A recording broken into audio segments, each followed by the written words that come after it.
So this is another. There's been just a couple deaths. They're like celebrities that had crazy fucking lives, and I had no idea about it.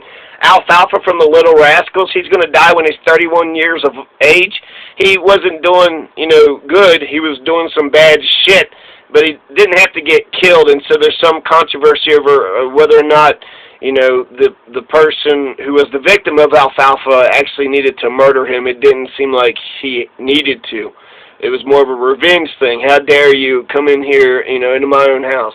And I could feel partially that, but I feel like it's self-defense, right? Shoot someone in the back, you're a coward. If someone's coming towards you, and if there's in the middle of the fight, to get them off of you, but if they're leaving, right, all right, we're leaving, and you shoot them in the back, it said that the Alfalfa was surprised and then he was sliding on the wall. So his back was against the wall. I don't understand how, I guess I don't know for sure if Alfalfa was doing the attacking or if Alfalfa was walking away. And so there's, some question to exactly how Alfalfa died. But ultimately he died when he was 31 years of age. He's a child star, beloved all over the world. Has movies, still Hollywood comes out with new versions of The Little Rascals. I think there's been 2 or 3 movies in recent memory. And so the Little Rascals, Alfalfa, he makes this company a ton of money. He's a superstar. Was he getting paid? Did he get paid enough? Did he not invest his money properly? Was it a corporate executive thing where Hollywood just kind of took all the money from them and then it left, the workers with nothing? And that's just like Curly. So Curly and Alfalfa may have had similar, experiences with the corporate executives. So the Hollywood film executives, they only care about production and getting the stuff out there, and they're not appreciating the art, themselves, and so they look at their actors as workhorses. Not people, not humans, but just, hey, you're one of my wage slaves, so go do your thing, wage slave. So Curly had a bad life, too. Sam Kinison, he died in a car wreck, so that's always awful when anybody leaves early, right? When they check out a little bit too early. So the Three Stooges, Larry, Curly, and Moe, right? Larry something, Moe something, and Curly. Remember Curly? He was just so funny making them faces, and he's zany, and he was always he was innocent, right? Soitanly. He was certainly innocent. That Curly was certainly innocent. First of all, Curly was certainly innocent. Whoop, whoop, whoop, whoop, whoop, whoop. Nyah, nyah, nyah. So, playing a human punching bag day in and day out, he was getting hit on the head. And Moe, he had said that they looked as real. They were every bit as real as they looked. So he was hitting them hard. And that brought a series of minor cerebral hemorrhages that slowed Curly down to a point he was unable to make personal appearances. This is 1942. 1944, Curly's energy continues to wane. In movies like Idle Rumors and Booby Dupes present a Curly whose voice was deeper and his actions slower. So if you watch his movies, get Idle Rumors and Booby Dupes. After the filming of Idiots Deluxe, Curly finally checked himself at Moe's insistence into the Cottage Hospital in Santa Barbara, California, January 23rd, 1945. Curly was then diagnosed with extreme hypertension, a retinal hemorrhage, and obesity. Curly's ill health forced him to rest, leading to only 5 shorts released in 1945. The normal output was 6 to 8 films per year. It is also believed that Howard suffered the first in a series of mild strokes at this time. So he's, getting this minor cerebral hemorrhages in 42. He's slowing down in 44. You can see him suffering in Idle Rumors and Booby Dupes and Idiots Deluxe. So if you look at these movies, right, he's young and vibrant and fun in movies before this time. But at this point, he's really struggling to fulfill his contract. He's just a workhorse. Get out there, hurry up, fat boy, make us laugh, fat boy. And Curly's ill health, eventually he's forced to rest, but he's only able to put out 5 movies in 45, and 6 to 8 films was the average.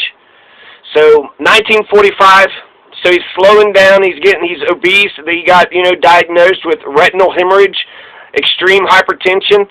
And this is 1945. Do we slow down? Do we get him all the rest that he needs? No. 1945. You have Harry Cohn.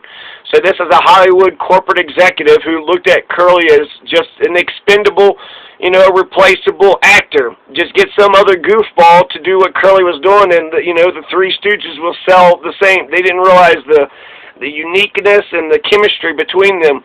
And Curly was just, fucking legendary. He was beloved.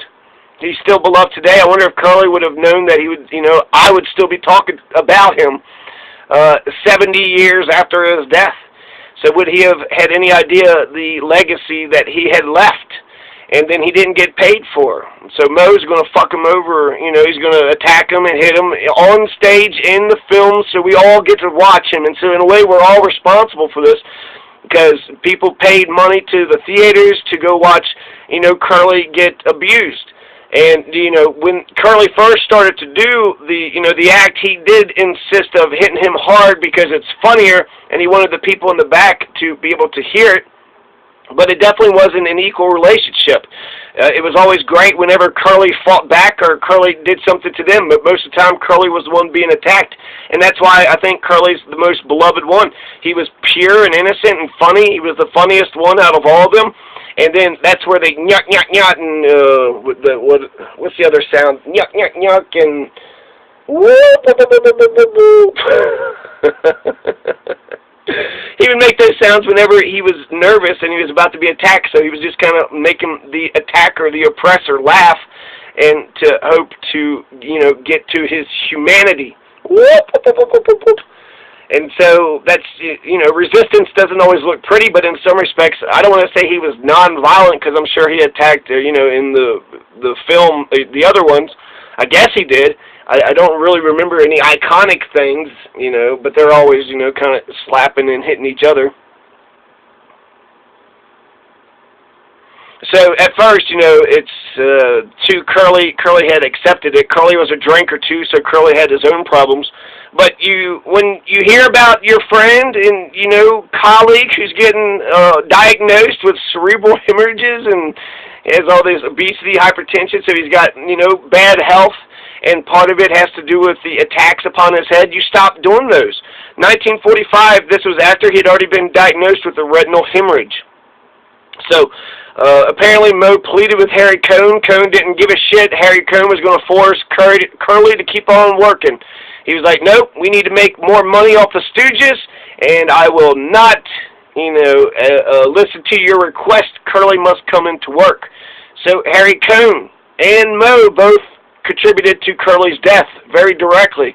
Harry Cohn forced Curly to keep working when he was seriously ill, exacerbating his condition. Then later in 1945, the inevitable happened, and Curly, at age 42 years of age, he suffered his first major stroke.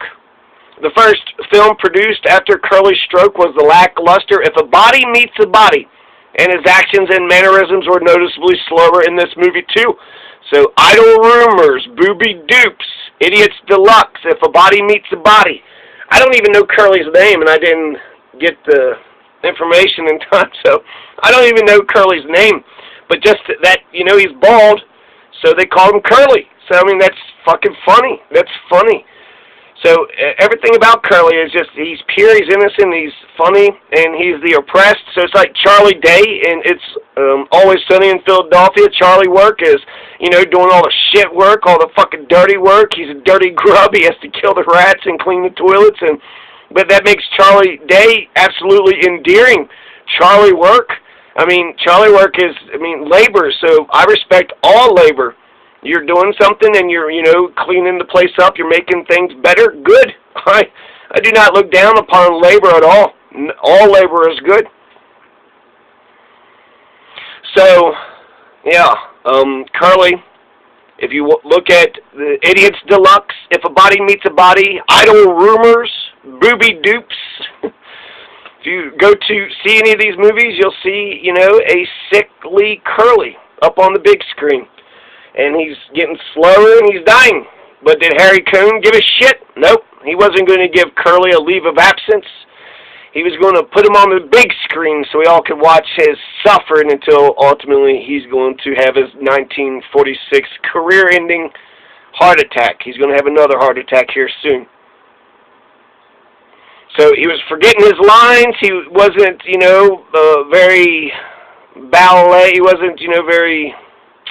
His energy, his physicality, vital components of his comedy were just, ebbing away. They could see that Curly was beginning to disappear. And then there was films like Beer Barrel Polecats and Uncivil Warbirds. They're mediocre, and again, Curly's suffering them. So God, Curly's dying, and we're just popping out, Uncivil Warbirds, Beer Barrel Polecats, If a Body Meets a Body, Idle Rumors, Booby Dupes, Idiots Deluxe. Are any of these the iconic Curly that we all know and love? I'm sure there were moments here and there, but ultimately, when, because of his physical impairments, they're sluggish and they're painful to watch. Who would go to watch somebody dying? And the last movie Curly was working on was Half-Wits Holiday. And this just shows you the corporate attitude of, Hollywood and the people that were controlling the Three Stooges outfit. So you got this movie, Half-Wits Holiday, and it's a remake of the comedy Hoi Polloi, Hoipolloi. During the filming on May 6, 1946, Curly suffered a severe stroke. He was sitting in the director Jules White's chair, waiting to film the last scene of the day. And then they called Curly. Hey, Curly, come to the stage. He didn't answer. Mo went looking for him, and he found Curly with his head dropped to his chest. And Mo later stated that Curly's mouth was distorted, and he was unable to speak. All he could do is cry. Mo alerted quietly alerted the director, Jules White, about Curly's situation, and they said Howard's situation, so I guess his name is Howard, Curly Howard. So Jules White reworked the scene. He needed to get the shots in, so he divided the scenes between Mo and Larry. So he's still working, still filming. Said, all right, Mo, we got some scenes for you, Mo, and we got some scenes for you, Larry. And then Curly was taken off to the hospital. So they kept working, right? This isn't going to end everything. I mean, it ends his career. This is a pivotal day. A great fucking legend just had his last heart attack and would never work again. Let's keep working, though. Let's not go to the hospital with him. Let's not hold his hand. What if he fucking dies? I mean, what kind of fucking people are Mo and Larry to go along with that shit, not to go with their fucking buddy? And then what kind of piece of shit is Jules White to say, hey, we just need to get the shot in? Yeah, you just had a legend fucking die right on your stage, you prick. Did you poison them motherfuckers? Just so callous. So freaking callous. So, there's another movie. So, Half-Wits Holiday. If you go to check any of these movies out, I wouldn't recommend it because I think it would be hard to watch them. And I would say, just look at the best of or maybe some of his earlier work because it would be like you're, contributing to it. Maybe if you're doing it for a research project or something that's a little different. Maybe manifest in the suffering that, he was being forced to do. So, the Curly... he's not going to recover. He's going to die just, 1950 or something. So, 1951 or 52. So, he's still going to live for another 5 years. But he's had a stroke. He's noticeably physically different. So, I think the side of his face is, drooping. And he just had that sort of Stephen Hawking kind of... he was toted around in a wheelchair, and so he was, basically he was kind of Curly. There was a little bit of Curly that was still alive in him, right? He still had a heartbeat, he still had a brain, but the fun, physical comedy, slapstick comedy, goofy, fun-loving Curly was no more. Now, you're going to have one bright, shining moment right before he dies, okay? So for the last 5 years, he's just, half dead. And then Curly meets Valerie Newman. And he actually, before he got really bad, July 31st, 1947, he married her. So Curly actually found love after he, wasn't working like a goddamn mule. like a work mule no more. He had some free time, had some leisure, and there was a woman that, you know, would care and love Curly even though he had just had a heart attack. And, you know, he still had all of his health problems. So Valerie Newman, what a great, loving, caring woman. So, you know, Valerie Newman, Curly needed Valerie Newman, you know, 50 years ago. Or 40 years ago. How old was he? I don't know. But it was, I think, 42. He's going to die when he's 42. Yep.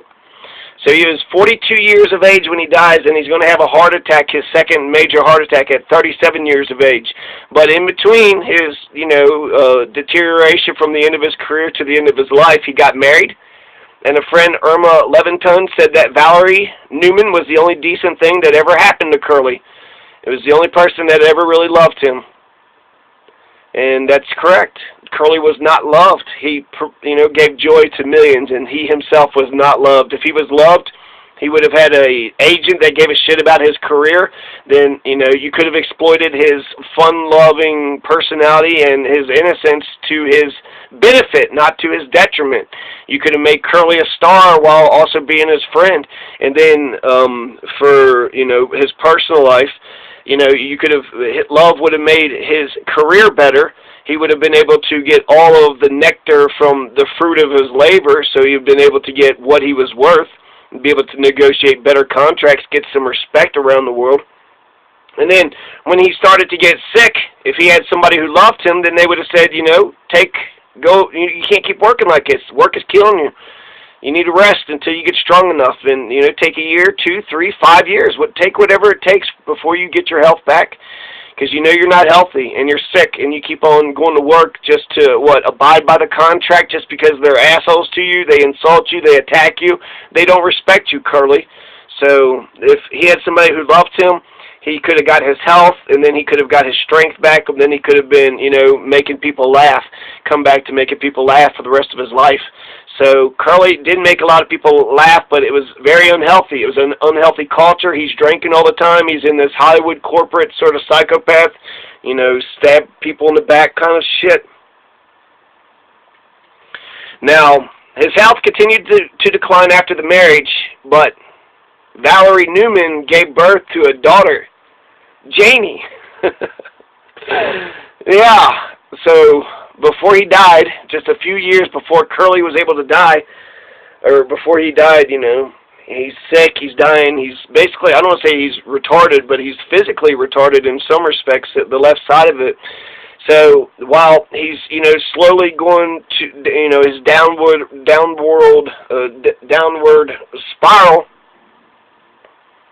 Curly was able to give birth to baby Janie in 1948. So baby Curly, a female baby Curly. Valerie Newman was able to carry Curly's legacy on, and she didn't do it by exploiting his comedy or doing it through the movies. She did it by being a woman. And now he was able to outlive his life. So good job, Curly. You got yourself a baby. You got yourself a greater legacy than just your work by producing a kid just before you expired. So I hope Janie's still around. I hope she had a bunch of kids, and I hope that Curly's family is huge. I hope Curly's family today is huge.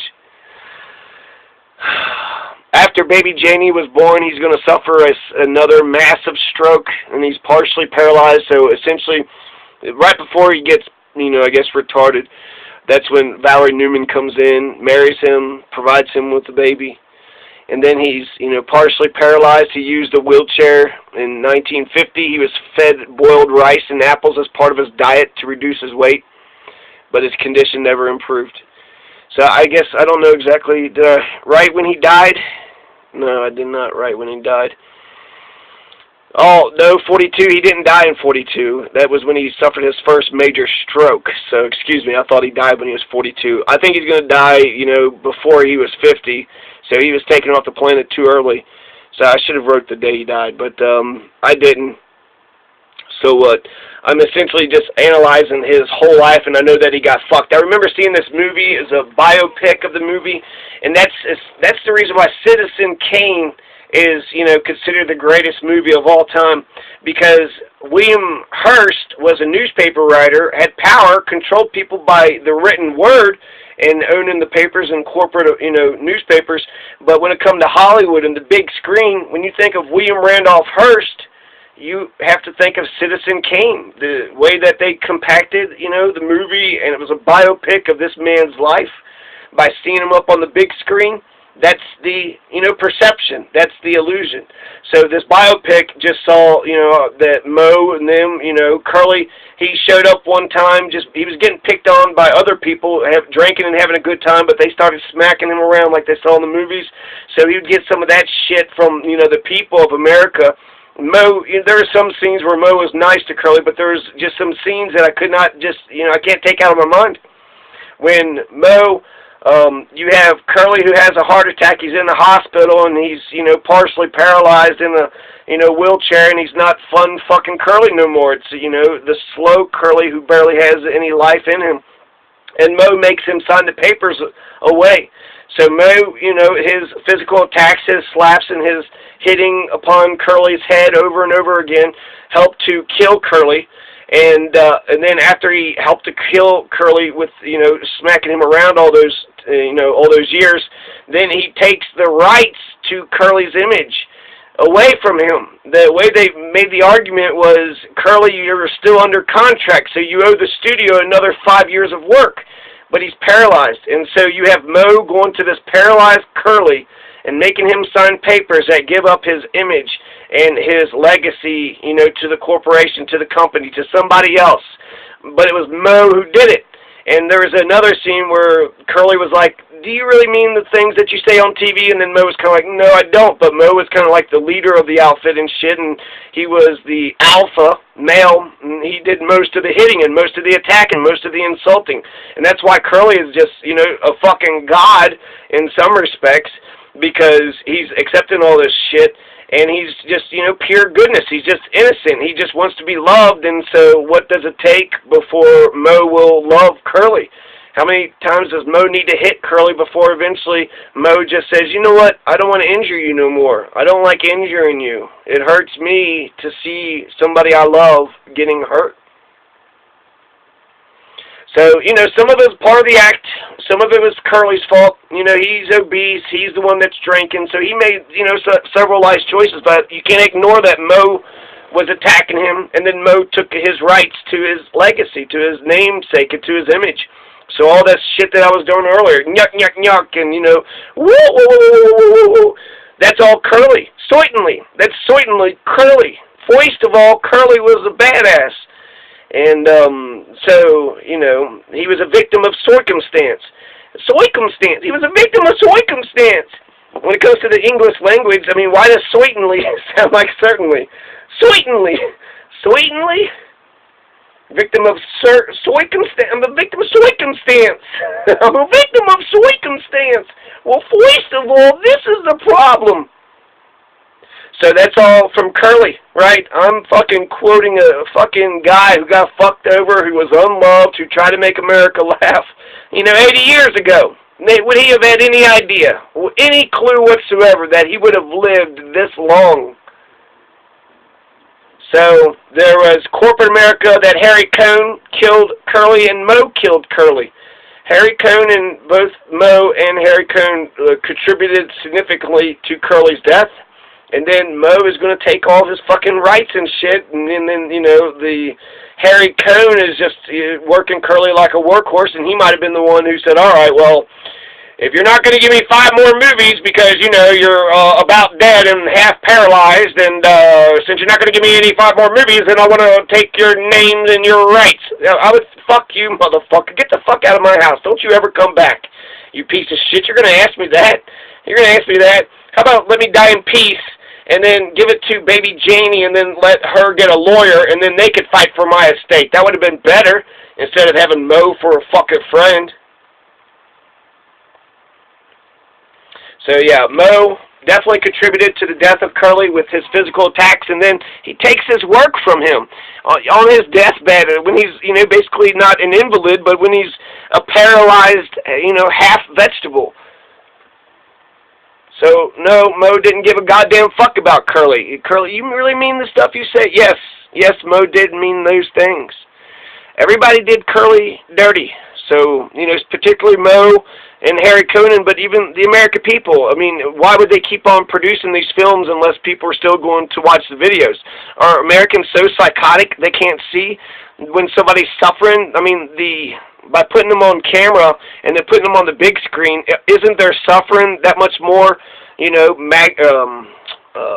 magnified and that much more bigger? You see it right in front of your face. You see every single little expression, every little, you know, subtle nuance sort of,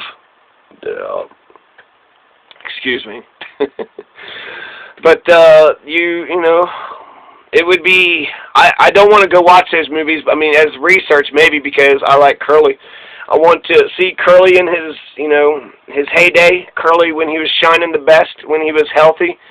And if I do go back and watch those other movies where he's sickly, I will not like it. I will not enjoy it. If anything, I'll manifest in his suffering just to, you know, empathize, to have solidarity with Curly. He needed a union. He needed an agent. He needed somebody to advocate for him. He needed some representative for him. There's a couple things he's legendary too, right? So, you know, the nuck, foist of all that. He's got some other, you know, antics and shit. You know, the whole putting the hand up when they're trying to poke the eyes.